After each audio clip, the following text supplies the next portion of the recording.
ಐತಿ. ನನ್ನ ಹೊಲದಲ್ಲಿ ಬೋರ್ವೆಲ್ಗೆ ಮೊದಲಂದ್ರೆ ಈಗ ಈ ಕರೆಂಟ್ ಇದ್ದಾಗಲಿ ಇದು ಅಡ್ಡಿ ಇಲ್ಲ. ಸೋಲಾರ್ಗೆ ಕೊಟ್ಟದ್ದು ಭಾಳ ಚಲೋ ಆಗಿದೆ. ನಮ್ಮ ಈಗ ಕರೆಂಟ್ ಹೋತಂದ್ರೆ ನಮ್ಗೆ ಏನು ಕೆಲಸ ನಡೆಯಂಗಿಲ್ಲ. ಇದು ಸೋಲಾರ್ ಮುಗಿದು ಕರೆಂಟು ಬೇಡ ಏನು ಬೇಡ, ನಮ್ದು ಆರಾಮ್ ಕೆಲಸ ನಡ್ತೀವಿ. ಬೆಳಿಗ್ಗೆ 7 ಸ್ಟಾರ್ಟ್ ಮಾಡ್ತೀವಿ ಮೇಡಮ್, 5 ಗಂಟೆಗೆ ಬಂದ್ ಮಾಡ್ತೀವಿ. ಅಷ್ಟು ತನಕ ನೀರು ಬರುತ್ತೆ.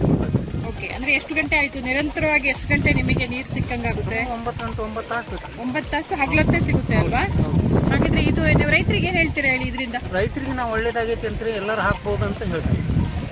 ಎಲ್ಲರೂ ರೈತರು ಒಬ್ರಿಗೊಂದು ನೋಡಿ ಒಬ್ರು ಹಾಕ್ಕೊಳಕ್ಕೆ ಅಡ್ಡಿಲ್ಲ ರೀ. ಭಾಳ ಚಲೋ ರೀ ಇದು. ಕರೆಂಟಿನಗಿಂತ ಮುಖ್ಯ ಭಾಳ ಒಳ್ಳೇದು ರೀ ಸೋಲಾರ್ ಅಂದ್ರೆ. ಮೋಡದ ದಿನಗಳಲ್ಲೂ ನೀರು ಹೋಗುತ್ತಾ?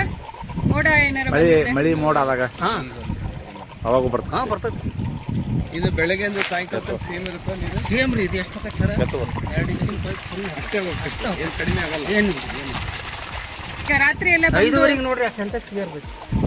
ಸೆಂಟೆಕ್ಸ್ ಮೇಲೆ ಇರ್ತೈತಲ್ಲ, ಅಲ್ಲಿ ಮೇಲೆ ಆ ಸೆಂಟೆಕ್ಸ್ ನೀರು ಇರ್ತೈತಿ 5:30ಗೆ. ಈಗ ಇದು ಗಿಡ ಕಡಿಯಕ್ಕೆ ಕೇಳಿದ್ದೀವಿ, ಶಾಡೋ ಬೀಳ್ತಾ ಇದೆ ಮೇಲೆ.